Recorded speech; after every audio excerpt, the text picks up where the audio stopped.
ரூபா பன்னு வச்சு ஒரு கேக் செய்ய போகிறோம். ஃபஸ்ட்டு அந்த மேலே ப்ரௌன் கலராக இருக்கிறதெல்லாம் ரிமூவ் பண்ணிவிட்டு இந்த பன்னை குட்டி குட்டியாக பிச்சு மிக்சர் ஜாரில் சேர்த்துக்கலாம். இப்போ இது கூட ஒரு 1/2 கப் சுகரு, 1/2 கப் பால், ஒரு 3 முட்டையை உடச்சி ஆட் பண்ணிக்கலாம். அது கூட கொஞ்சமாக வெண்ணிலா எசன்ஸையும் ஆட் பண்ணிவிட்டு இப்போ இதை நல்லா அரைச்சி எடுத்துக்கலாம்.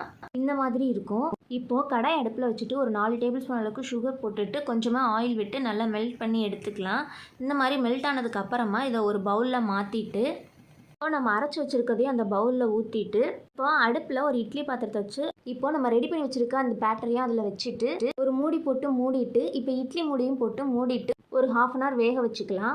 இப்போது இந்த மூடியை ஓப்பன் பண்ணிவிட்டு இந்த பிளேட்டையும் எடுத்துக்கலாம்.